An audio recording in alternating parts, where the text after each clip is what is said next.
KBLA Sports Minute with Ray Richardson.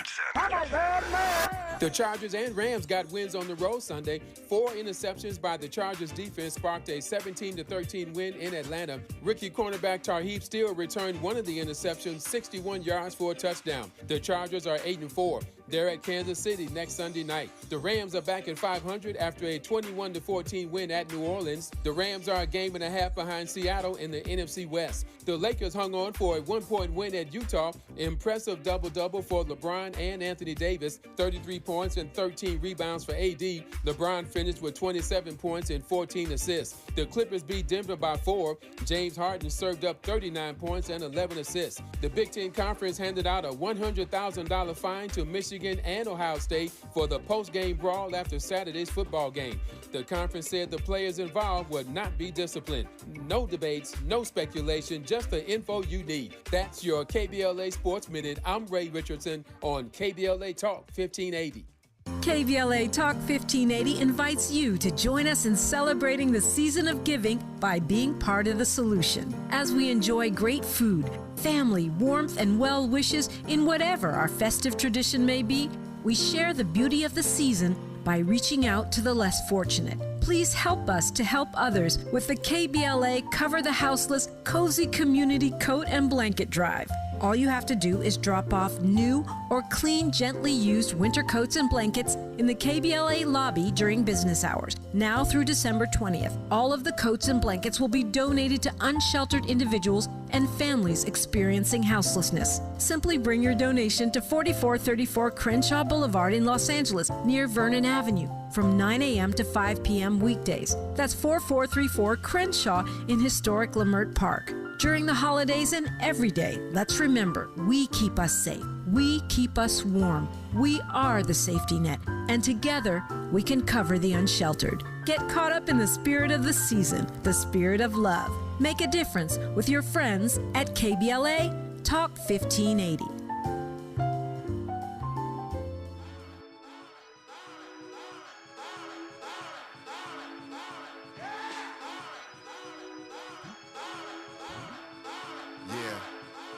For the people. This is street radio for unsung hero. Riding in the Rego, trying to stay legal. My daughter found Nemo, I found a new primo. Yeah, you know how we do it for the people and the struggle of the brothers and the folks. The lovers of the dope. Experiment to discover hope, scuffle for notes. The rougher I wrote, times was harder. Went from rapper starter to the voice of a martyr. Why white folk focus on dogs and yoga? My people on the low end trying to ball and get over. Lyrics are like liquor for the fallen soldier. From the bounce to the ounce, it's all our culture. Every day we hustling, trying to get them customers. Law, we ain't trusting them. Thick bras, we lusting them. Sick and tired of punching it. I look on the bus at them. When I see them struggling, I think I'm touching them. The people.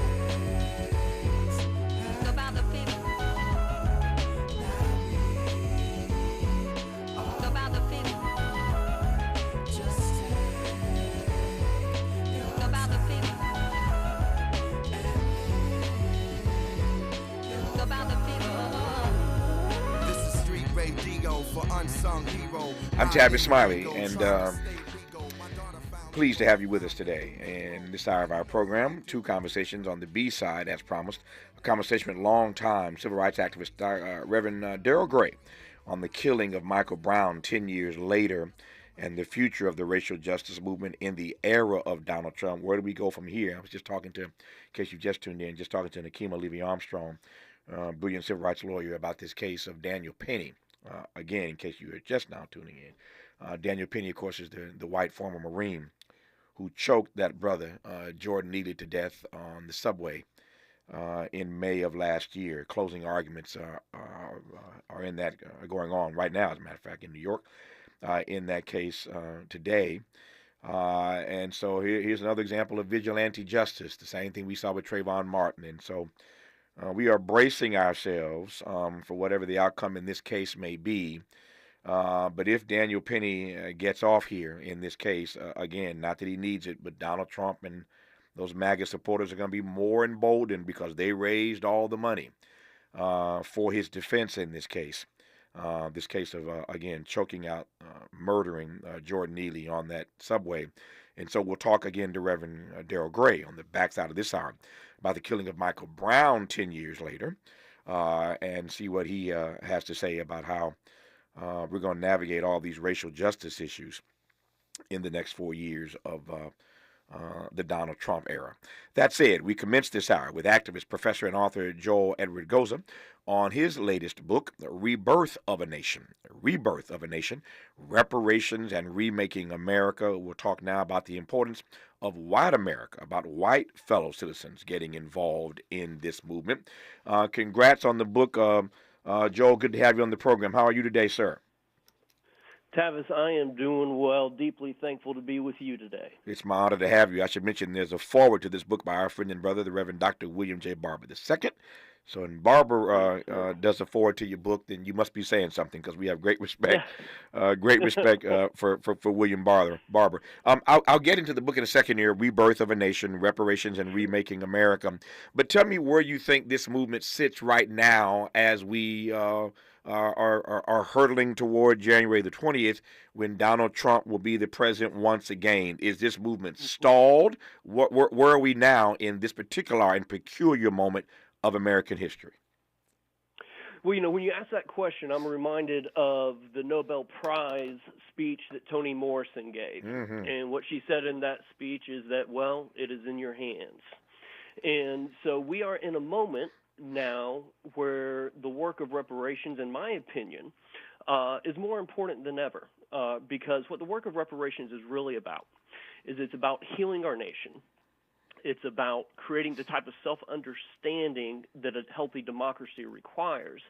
And with the really dark and dangerous night that we are entering into as a nation, it is critically important that we continue to light as many candles as we have. We know for sure that the movement right now will not be mainly at a federal level, but that only makes the work at local levels all the more essential. Yeah. You heard Joe Everett Goza say a moment ago that this work, this reparations work, this restorative justice work, is more important now than ever before, because it really is about the healing of our nation, Let me swing way out and tell you that I don't think America is interested in healing. And if we were interested in healing, then we wouldn't have seen in this election essentially the bandages being ripped off and salt being poured into the wounds. That's exactly what happened here. The bandages were taken off, salt's poured into the wounds. You're going to get more of this over the next 4 years with Donald Trump. So I would suggest to you that while this restorative justice work may be about healing the nation, where is the evidence that the nation cares about, wants to be healed? I'll put that to Joel Edward Goza when we come forward and go a little deeper. You're listening to Tavis Smiley. Generous listening. Charitable listening. It's why everybody wants to talk to Tavis. The conversation continues when we come forward.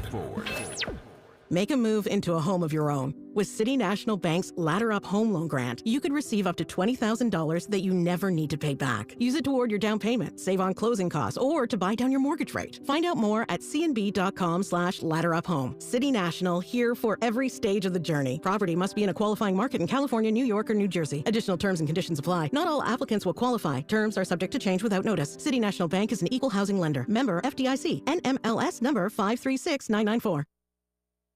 An official message from Medicare. Couple more minutes, and we'll start this month's book club.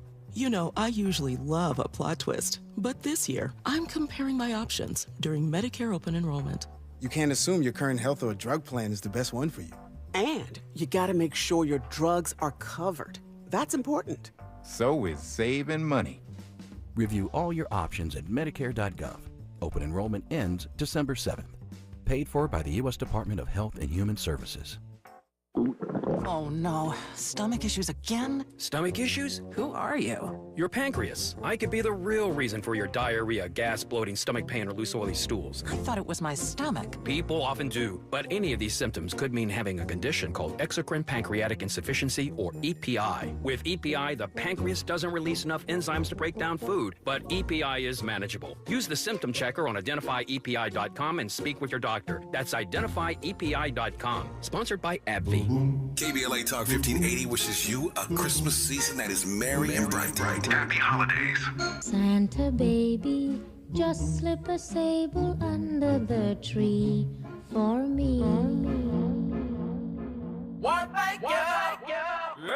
Yeah. The California Crusader newspaper would like to thank all of our subscribers for their support throughout the years, proudly serving the South Los Angeles and South Bay areas for more than 40 years. The California Crusader is a multicultural, black-owned, adjudicated newspaper that focuses on providing newsworthy information to the people in our community. We're constantly looking for ways to assist businesses in our community to connect with our subscribers. We provide low-cost, effective ways to promote your business with our reasonable and affordable advertising rates. You can participate by suggesting, sharing, and submitting your stories on the California Crusader newspaper Community Share Facebook group page, or visit our website at cal-cruise-news.com. That's calcruisenews.com. Then click on the Submit Now button located on the top right corner of the homepage, or text CCN to 42828. Again, text CCN to 42828. The California Crusader newspaper, working together to build a better community for our future. Subscribe today. Helping to make you the most knowledgeable person in your circle of friends. This is Tavis Smiley. With a foreword by the Reverend William J. Barber II, Joe Edward Golds' new book is called Rebirth of a Nation, Reparations and Remaking America. He just made the point that this work of restorative justice is more important now than ever before. Couldn't agree more on that particular point. But then he opined that this work is about healing the nation. It is about healing the nation, and yet, Joe, I'm not sure I see any evidence that people want to be healed. I don't mean to proselytize, but there is a Bible verse where Jesus says, "Would thou be made whole?" Do you want to be healed? Mm-hmm. That's the question I'm asking right now. Do we want to be healed?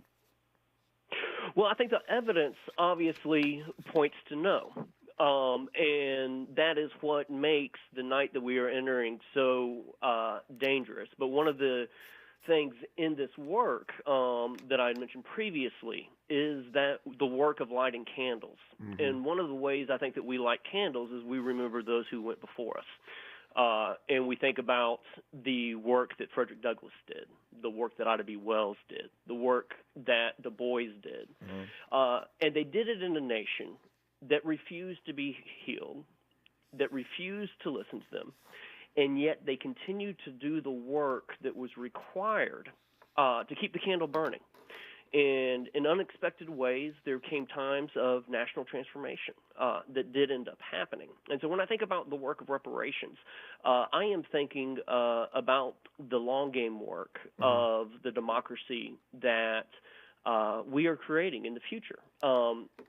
Will we have transformative wins in the work of reparations in the immediate future? I don't think so, but I think that the work of lighting the candles, of remembering and fighting for democracy becomes very essential, and all the more essential when hope is hard to find and the evidence is stacked against you. When hope is hard to find and the evidence is stacked against you. Beautiful phrase. I wanted to have Joel on this program in part because while I've had many reparations conversations over the years, the 30-plus years I've been doing my broadcast work, his book is uniquely different in that it really is about trying to change white America's relationship to the work of reparations. He's a white brother, and his book is about, again, trying to change white America's relationship to the work of reparations. So he's in a uniquely different frame, and so I want to just, again, have him on to celebrate his book, Rebirth of a Nation, and probe his thesis. And here's the data. More than 3 out of 4 black people support reparations. More than 3 out of 4 support reparations, black folk. Almost 3 out of 4 white people reject them. So it's a polar opposite. 3 out of 4 black people support them. 3 out of 4 white people reject them. And the reasons for that resistance are many. Break it down for me. What's that resistance all about, Joel? Well, I can speak to the resistance because for many, many years I rejected the work of reparations, and so I was born in 1979, and because of when I was born and where I was born, most of the things that I believed about black America I learned from Ronald Reagan. And I write a lot about Ronald Reagan in the book and what he taught me. What ends up happening to me is that I move into Houston's Fifth Ward, and I lived there for 15 years. But despite even living there for 15 years, I still rejected the work of reparations. I thought it was impractical. I thought it was, kind of utopian. And then I had a mentor really challenge me to begin rethinking. And so what I had to do is I had to go back into history and understand got to where we are at. So the lies that I had been told about Ronald Reagan about black sex and black family, black laziness, about black brilliance, really all of these trace to the roots of our democracy in the works of Thomas Jefferson. And so what I do in the book is I trace out how this happens. And by the time that I had done really the work, I became convinced that the only way into the future for our nation is through the work of reparations, and that reparations is the litmus test for our support of racial justice and economic equity.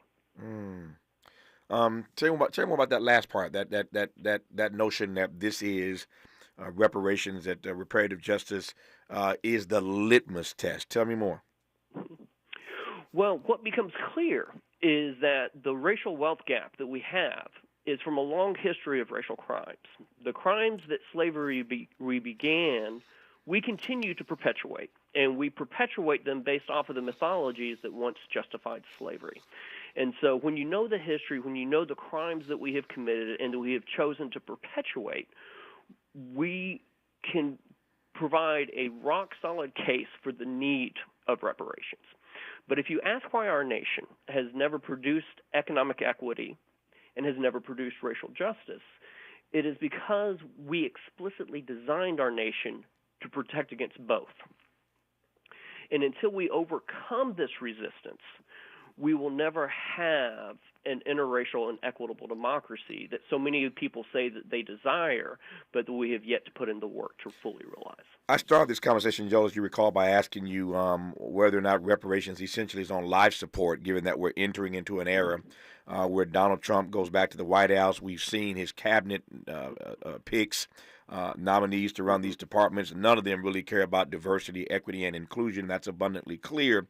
So this, when you look at this through one set of lens, or from one prism or through one prism, you see dark days ahead.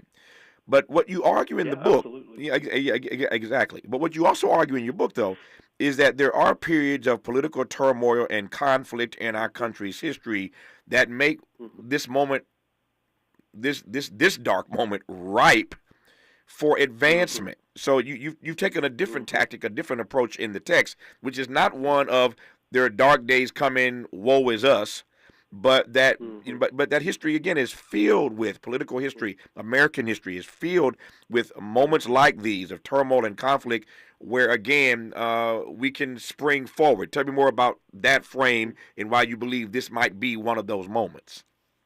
Absolutely, and one of the eras that we can think back on is the era of abolitionism, because it's not just the presidency, right? It's the Supreme Court as well. Now, when you select Abraham Lincoln, who runs on white supremacy, runs on meeting the South on their own grounds, you don't think that you are electing somebody who necessarily is the future emancipator. If you back that up, you also have the fugitive slave laws that get radicalized in the 1850s. Back up further, you have the Dred Scott decision where the Supreme Court comes out. And slavery is more entrenched in 1860 than it ever had been in our nation's history. And in fact, ending slavery was absolutely impossible. But what ends up happening is a generation of abolitionists arise, and they make the impossible inevitable. And, you know, you mentioned earlier that part of what my work tries to do is to highlight the need for white folks to fight for reparations every bit as actively as Black America. Because when our nation is at its worst is when all white folks agree with each other. You have white consensus. So not everybody wanted slavery, but it was a demon we could do business with.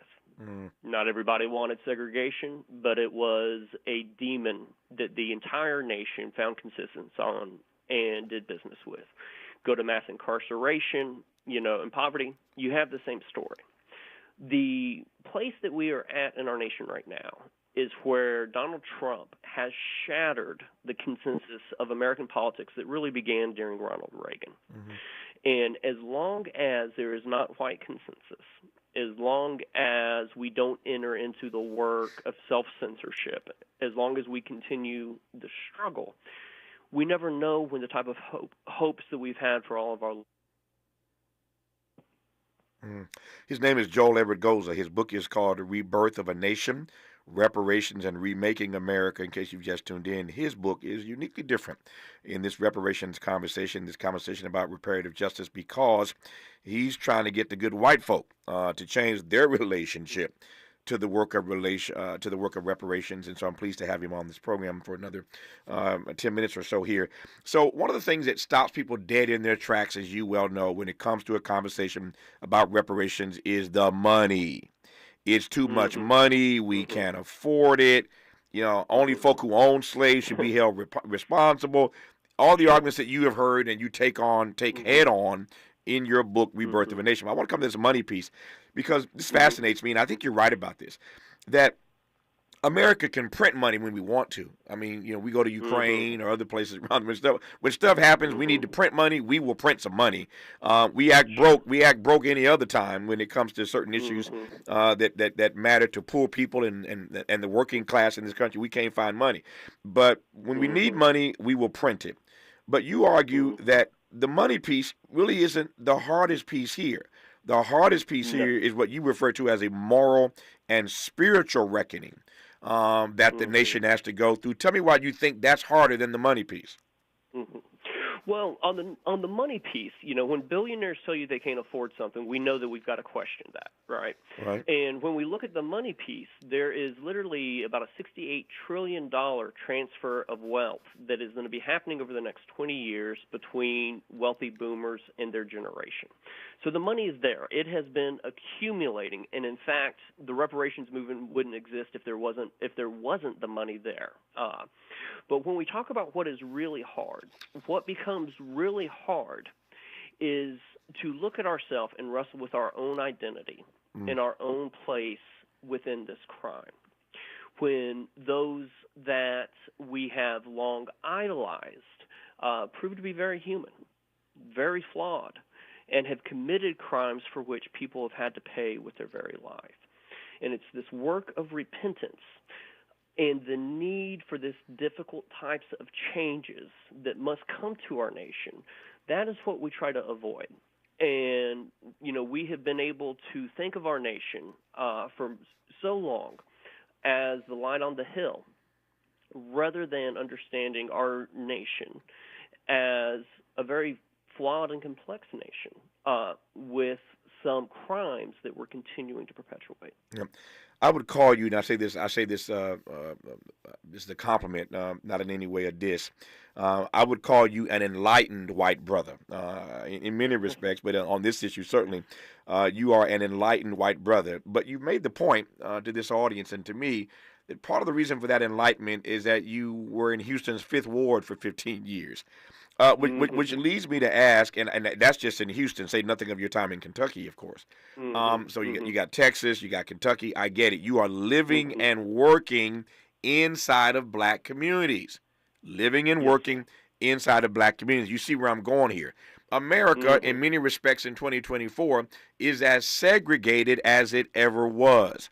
So if the only way for the good white folk to become enlightened is to live and work in black communities, you see where I'm going here. I'm not so sure that that's the answer to the prayer. I don't see that happening. Yeah, no, and I don't see that as the answer to the prayer either. I definitely don't see that as the answer to the prayer. But one of the things, that we have not talked nearly enough about in light of the last election is the power of segregation and how that impacted the election. And when we think about, particularly within the Democratic Party, it is hard to think of people who are more segregated than progressive white liberals.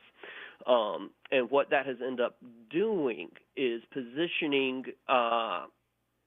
progressive white liberals in a way where their political priorities are not in keeping with other people who are part of the Democratic coalition. And what we saw with the tragic loss from President Harris is that Harris did not lose to the MAGA crowd. They lost to the crowd that simply didn't show up because the Democratic Party didn't connect deeply enough with their issues. And during this time, that work on relationships is essential part of the work of reparations that is absolutely critical. You just used one R word. I want to use 3 others. You just used the word relationships, critically important. In the 2 minutes I have left, which I will give to you, Joel, you lay out a 3-part plan in your book to make reparations a reality. There's another R word, but the 3 words are repentance, repayment, and repair. Repentance, repayment, and repair. In 2 minutes, say a word about those 3 R words, if you will, sir.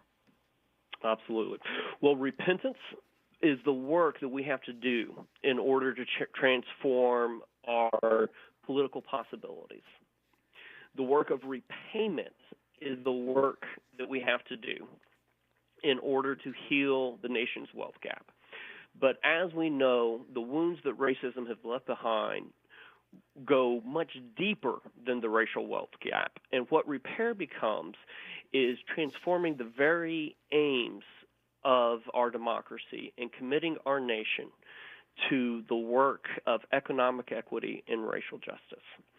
And, I thank you for being on here. And I had to say before I left that today is actually the anniversary of John Brown's crucifixion. And when we think about the work of abolition, what we have to remember is that the greatest moments of the white anti-racist movement was in the abolitionist movement. And there are examples that we have during these times that can shine a dark night, and reclaiming those and pushing forward is the work that we're called to do. I say all the time, I leave this studio smarter every day than when I come in, and I didn't didn't realize until you said it that today is the day that they put John Brown to death. And I'm glad you raised that. I told this story before. I was in Dick Gregory, the late great brilliant comedian, was a dear friend of mine, and Dick and I were talking one day, and I was making the point. He was very close to Dr. King. I was making the point one day that I regard Dr. King, as this audience knows, as the greatest American this country's ever produced. That's my assessment. Dr. King is the greatest American we've ever produced. And Dick shocked me that day. He said, "No, he ain't." I said, "Dick," I said, "Dr. King was your friend." He said, "He was, but he ain't the greatest American we've ever produced." I said, "Well, who is then?" He said, "John Brown." And I about fell out of my chair. And for the next 3 hours, we unpacked. We had a debate about John Brown and MLK. And it was powerful and persuasive, the case that Dick Gregory made for John Brown. I digress. The book is called Rebirth of a Nation, Reparations and Remaking America. Once again, Rebirth of a Nation, Reparations and Remaking America, about how we get our white brothers and sisters in alignment with this burgeoning movement, with a foreword by the Reverend Dr. William J. Barber II. It's an amazing piece of work. Congratulations, Joel. Good to have you on. Thank you for your time, sir. Well, thank you. An honor to be with you. Honored to have you on. More of Tavis Smiley when we come forward. Why does Tavis say when we come forward? Because he's not going back. And you don't have to go back either. Forward ever, backward never. More of Tavis Smiley when we come forward.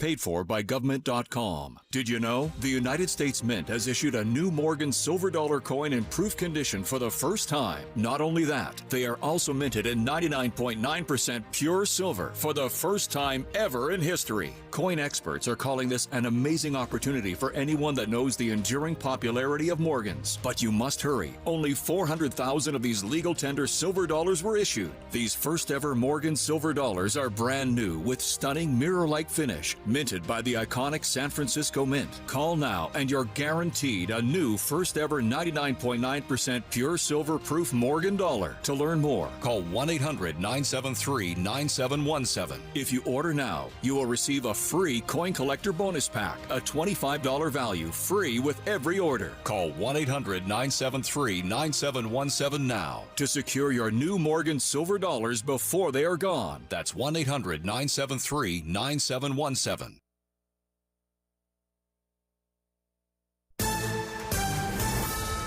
I'm Bree Wood with 4 things you should know from BIN News. The search continues for 5 people who were aboard a fishing vessel that capsized this weekend near an island in Alaska. The 50-foot fishing boat capsized around midnight Saturday night in the southeastern part of the state. The area is under a winter storm warning, complicating search efforts.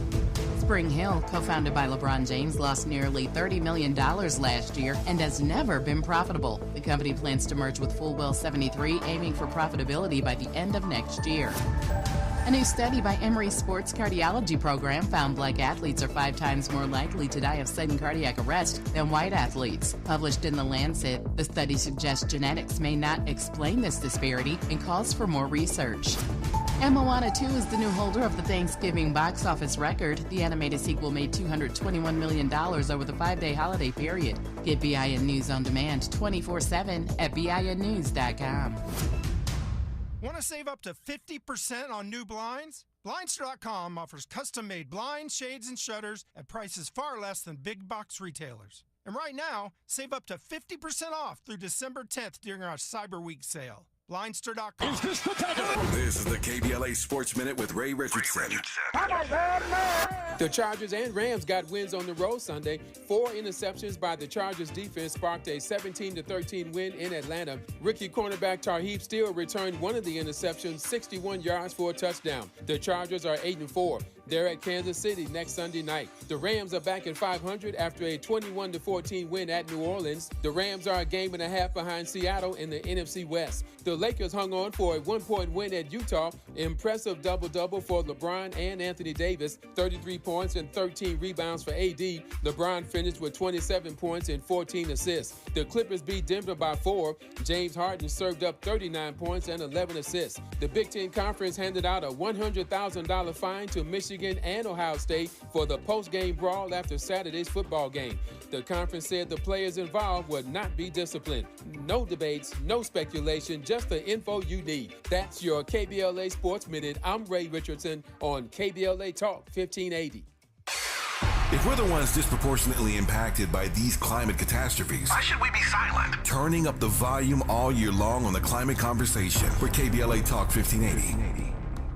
$5,000. That's the average amount of money people in the U.S. are now spending on gas in a year. $5,000. That's crazy. If you drive, you have to download Upside, the free app that gives you cash back every time you get gas. That's right. You can earn real cash back with Upside just by buying the gas you're already buying. You can literally start earning cash back today. I use Upside every time I fill up, and I've already made around $300. You're putting gas in your car anyway. Why not get real cash back? If you like free money, download Upside. I'm saving the cash I earn from using Upside to help pay for a vacation later this year. Download the free Upside app now to earn cash back every time you buy gas. Use promo code SNAP to get an extra 35 cents per gallon on your first tank. You can cash out anytime right to your bank, PayPal, or a gift card for Amazon and other brands. Just download the free Upside app and use promo code SNAP for a 35 cents per gallon bonus on your first tank. That's code SNAP for a 35 cents per gallon bonus.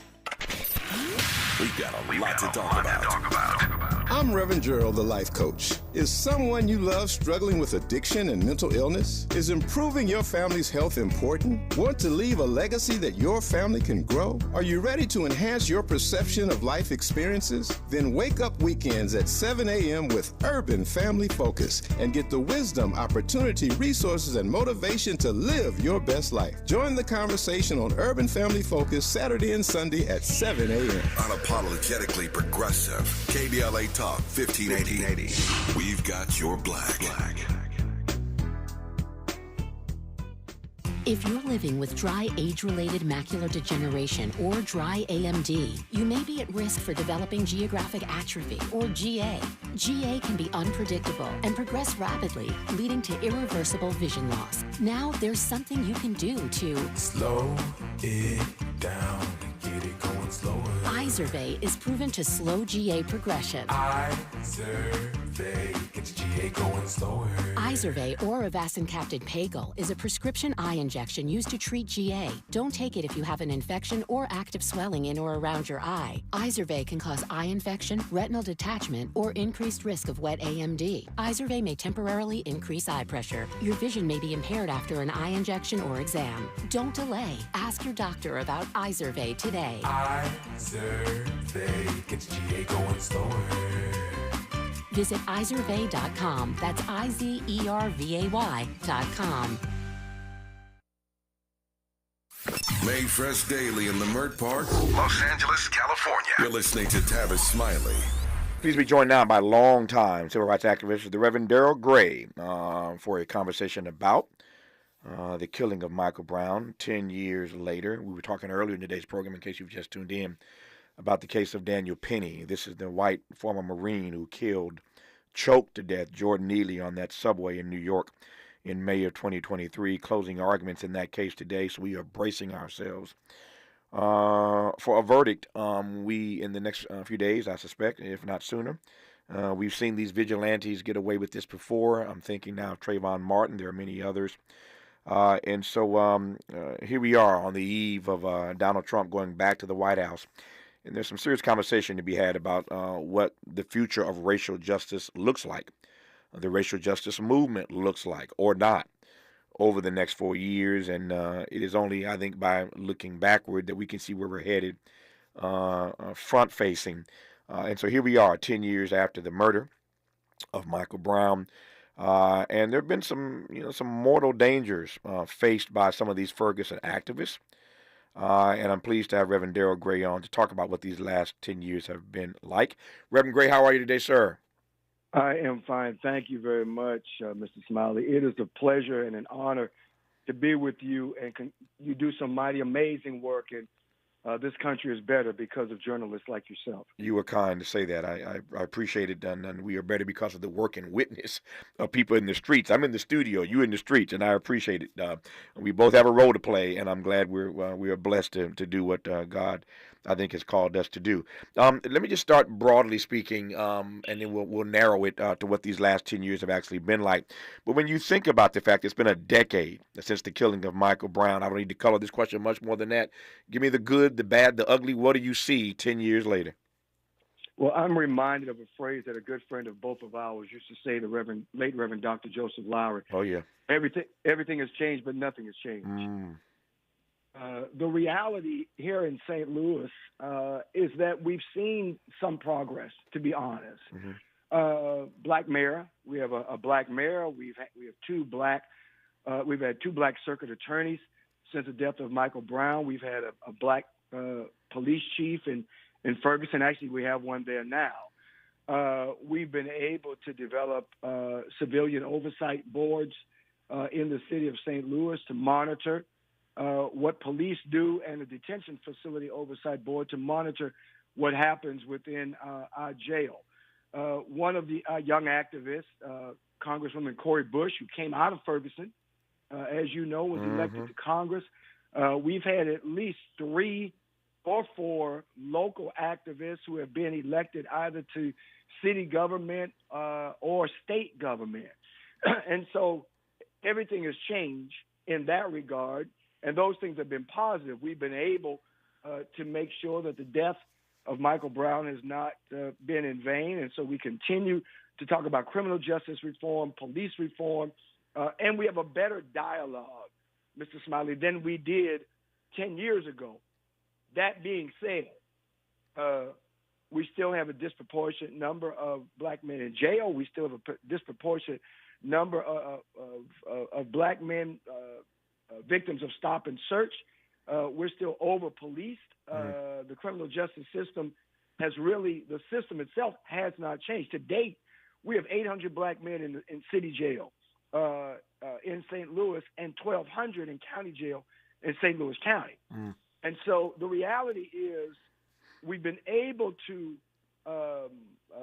bring young folk out of the Ferguson uprise and encourage them into positions of, well, quote unquote, power, elected positions. Power may or may not be given to them. But the reality is we are still walking on pins and needles here, particularly following the election of the incoming president, Donald Trump, because we realize that we've got to begin to create a movement of resistance, basically because what we anticipate from Project 2025, federal anti-protest laws, state anti-protest laws, and people are concerned. In the greater St. Louis area, where you, of course, live and work and engage your witness, is it your sense that 10 years later, while we're talking about this, that on the ground, the progress made notwithstanding, is it your sense that that general area now is suffering from what I would call Ferguson fatigue? Oh, there's no doubt about it. It's interesting you say that. And you referenced Dr. King. Dr. King made it very clear that before we get to the point of protest, there are other things that we have to do. That's right. You know, we have to work with the community, try to get the community on board. And I think that you're absolutely right. I think that people have seen people like Congresswoman Bush get elected, others get elected. They see the black mayor, they see other black elected officials, and they say, well, do we need protests? We have been able to get people elected, but the reality is we've gone from protest to politics to policy, and we're still getting pushed back on the policy part. But even with that, we're hard pressed to get out and mobilize the 5, 10,000s, 20,000s that we were able to mobilize. And even, I hate to cut in, but I want to just do this right quick. Okay. I want to do it right quick while you're talking about it. And even with Cori Bush, you've referenced 2 or 3 times now, Cori got elected, but as the whole nation knows, she also got unelected. So she comes out of Ferguson, she gets elected, and then they target her, and she gets unelected. I've talked about it on this program nationally, but how is her unelection, if I can put it that way, them targeting and yanking her out, how's that played locally? I think that the protest community has been up in arms. Obviously, there's been a concern about APEC money and money coming in. But what the resilience of Ferguson protesters, particularly frontline protesters, it has been amazing. Like you said, I've been involved in civil rights for half a century, starting with SCLC. But the resiliency here, I mean, Cori's defeat, President-elect Trump's victory has forced activists really to begin to come back and talk again. Yeah. Where do we go? And to echo Dr. King's words, Ferguson protesters and others have been asking this question: where do we go from here? Yeah. And so I think sometimes we need a loss in order to remind us of what is at stake.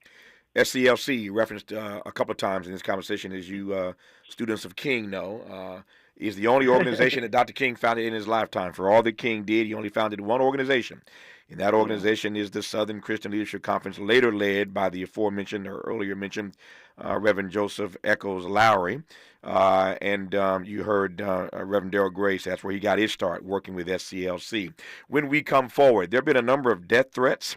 As I said earlier, there have been some mortal dangers faced by Ferguson activists. I've been reading about this, some mysterious deaths of some of these activists and protesters. I want to get to the bottom of that, or at least better understand what that's about. And I know Reverend Darrell Gray is one of those persons who's received any number of death threats. But what's that about even a decade later? You're listening to the Reverend Darrell Gray, and I'm glad about it, on Tavis Smiley. Hope, agency, dignity. This is Tavis Smiley. Can you dig it? Come on! We asked seniors how to prevent Medicare scams. My best advice, if you get a phone call, do not talk to the person. These people are well trained. Don't talk to them. They don't know me. They're just trying to scam me. Don't be fooled. Hang up. Just hang up. Never give out your Medicare number. They're going to get your number to put in a false claim. If I get a call from someone, I don't pick up the phone, and should I pick up the phone and they ask for information, then I hang up. How do you detect Medicare fraud? Just like I check my credit card statements, I check my Medicare statements monthly. Scammers can get a hold of your number, order medical devices through your account, and you're not even going to know about it if you don't look at your statement. Check your statement every month. If you get your statement and you see something that you know you did not have done, you report it. Call your senior Medicare Patrol. To report Medicare fraud, call the Senior Medicare Patrol at 855-613-7080.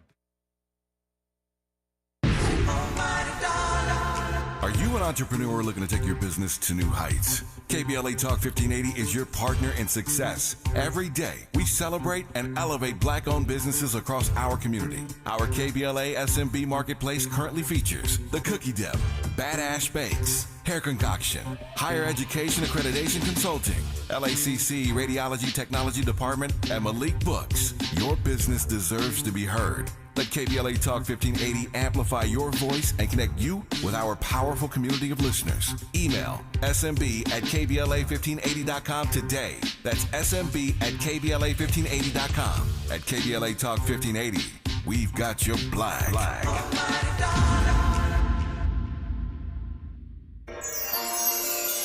Here's to a holiday season full of peace, joy, and happiness. Happy Kwanzaa from all of us at KBLA Talk 1580. So this new dose is, well, nope, that's not it.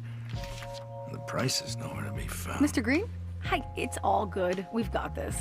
This is not just help from a Walgreens pharmacist. Oh, new prescriptions. Cool. Let me check to see if these are the lowest cost options covered by your Medicare plan. Oh, that's great. Thank you. This is someone supporting you every step of the way. Chat with a pharmacist today to find help saving. This is the human kind of help. Walgreens. As a mom, comforting my family is what I do best. Vicks Vapor Stick provides soothing, non-medicated Vicks Vapors in an easy-to-apply stick. And it dries fast, so there's no mess. I use it to comfort myself and my family. Thanks, Mom. Vicks Vapo Stick, soothing comfort for the whole family. And when you need more comfort for yourself, try Vicks Vapo Shower Max for steamy Vicks Vapors. Use as directed. Vapo Stick for use ages 4 and up. Vapo Shower Max use for adults only. Let's get back to more of this rich dialogue with Tavis Smiley. Tavis Smiley and the Reverend Darrell Gray in St. Louis as we look back 10 years ago on the killing of Michael Brown and what has ensued since then. So my time is getting tight, Reverend Gray. Let me come straight to you. Tell me more about these past 10 years regarding the threats, and I've read articles about mysterious deaths. Again, I'm not a conspiracy theorist, and yet that don't mean they ain't after you. So I'm trying to get a better understanding of what's happening in Ferguson. So tell me, sir. Well, Mr. Smiley, you know just as well as I do that the police, be it local, state, or federal, continue to monitor activists across the country. That's right. They have done it. They're doing it now. They'll continue to do it. I think you may or may not have read. I was visited with a 6-foot python in my car. Mm-hmm. Right after Ferguson. It was actually during the Stockley or the George Floyd protest. And the python was live. It wasn't a dead python. It was a live python. Mm-hmm. My wife has been followed. We realize that we've been under surveillance, and others have too. You know it. There's been 6 unanswered deaths of Ferguson organizers or people associated with Ferguson frontline organizers. 6 deaths. I read about it.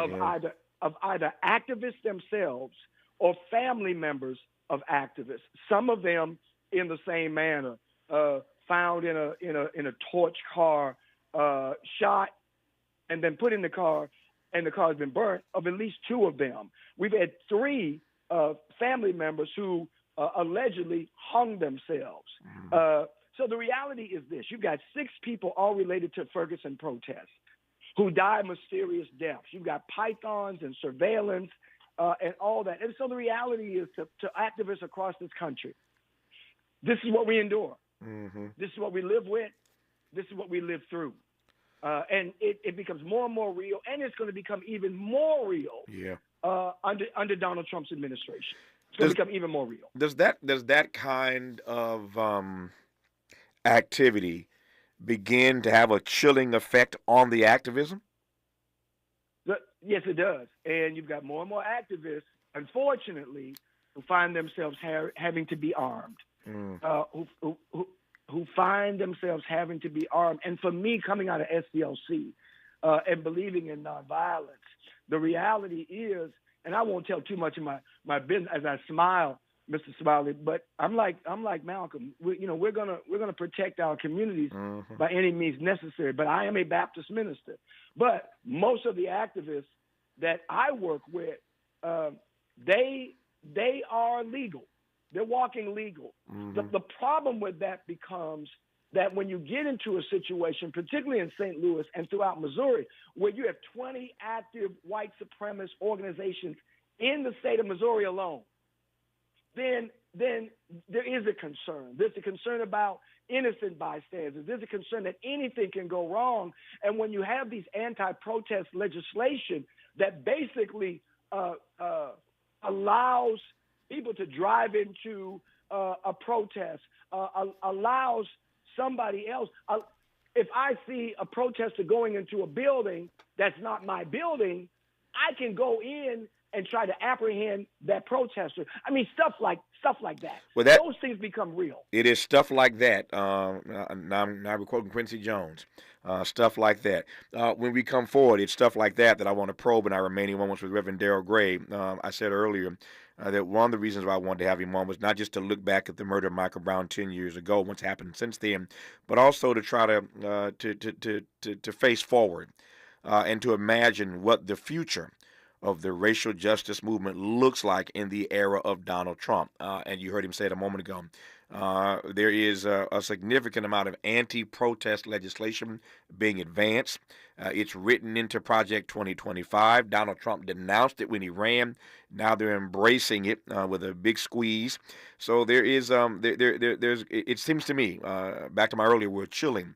There may very well be a chilling effect on protest over the next 4 years. And isn't that the irony? At a moment like this, protest may exactly be what we need more of. But there are going to be a lot of consequences and repercussions, as Eddie Murphy might say, for those persons who are bold enough to step out and protest. We'll talk about that in our remaining moments with Reverend Darrell Gray when we come forward on Tavis Smiley.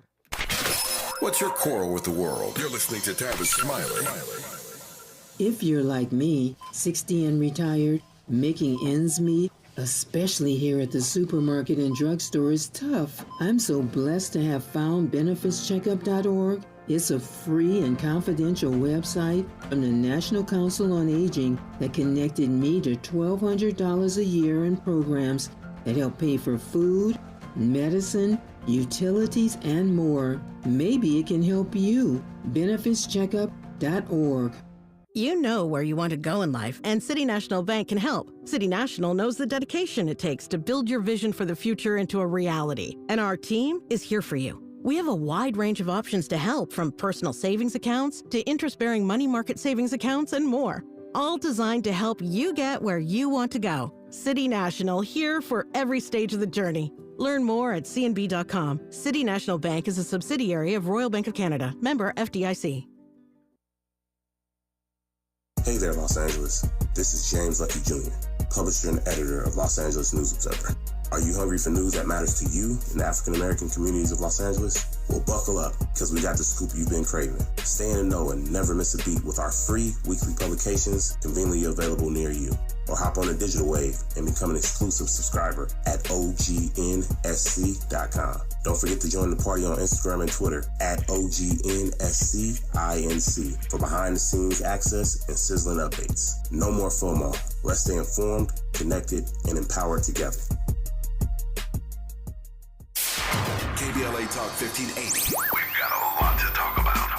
KBLA Talk 1580 reminds you that we keep us safe. The Live Your Life organization mentors young women, helping them break negative mindsets and see beyond their surroundings. Through career exposure and hands-on training, they're encouraged to think big, stay focused, and make positive choices. Founded by Nikisha Mama Boo Smith, who transformed her life to become a community leader, Live Your Life is changing lives, but they need your help. They're raising funds to keep their new building open and expand their programs. Your donations will support food, clothes, hygiene products, and holiday giveaways. Visit liveyourlife32.com. That's LIVEYOLIFE32.com to help today. This is a community call to action from KBLA Talk 1580. Are you wet shaving? You'll get razor bumps. Nah, Pops, I'm good with Gillette Skin Guard. How long you been growing that beard Mama hates anyway? Since 77. I shaved and got ingrown so bad. That's why I use the Gillette Skin Guard razor, face scrub, shave gel, and moisturizer, so I don't have to worry about new razor bumps or shaving irritation. Gillette Skin Guard, huh? Your mama's gonna love this one. The best a man can get keeps getting better with Gillette Skin Guard. Buy now at a retailer near you.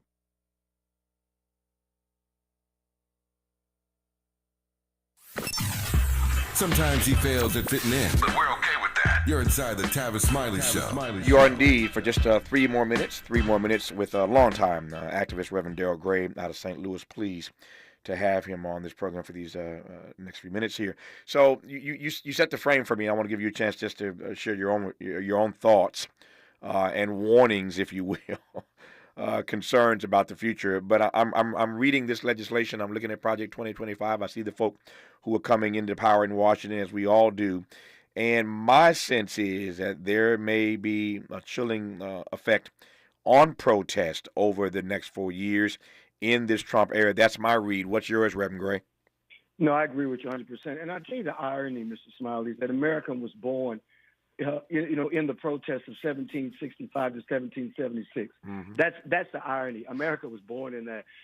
What we see is that a lot of these bills legislatively are obviously unconstitutional, or they're based on some type of false premise.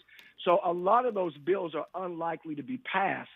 But that's not the issue. The fact that you have so many similar bills being introduced, compared with the sparse level of news articles that are talking about this, the simple fact by protesters and activists that these bills are being considered in many state legislatures, regardless of their status, it's going to have a chilling effect on us. And few people are going to be more willing to protest if they think they're going to could be too easy to be arrested, or too easy to be fined, or too easy to be imprisoned, or too easy to be killed. Yeah. And so there's this lack of clarity over where the bills stand in the legislative process.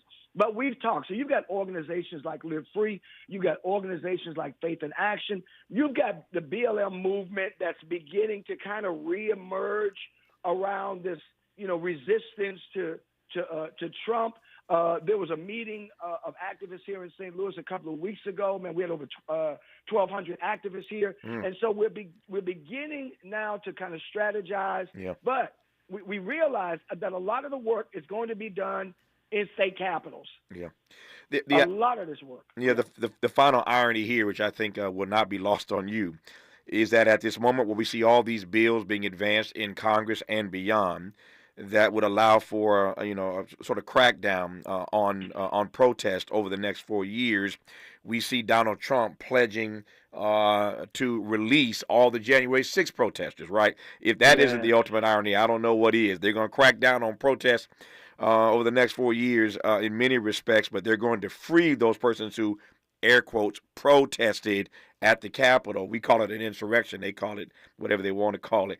But it's the ultimate irony. I'm out of time. Reverend Gray, I'm honored to have had you on this program. I appreciate your work and witness. I let you get away with it today, but the next time you come on, you got to call me Tavis. None of that Mr. Smiley stuff. But I appreciate it. Tavis. There we go. Thank you, man. And God bless you. Be safe. God bless you. Good to have you on the program. Our final hour when we come forward on Tavis Smiley. KBLA 1580 Santa Monica. I'm Bree Wood with 4 things you should know from BIN News. The search continues for 5 people who were aboard a fishing vessel that capsized this weekend near an island in Alaska. The 50-foot fishing boat capsized around midnight Saturday night in the southeastern part of the state. The area is under a winter storm warning, complicating search efforts. Spring Hill, co-founded by LeBron James, lost nearly 30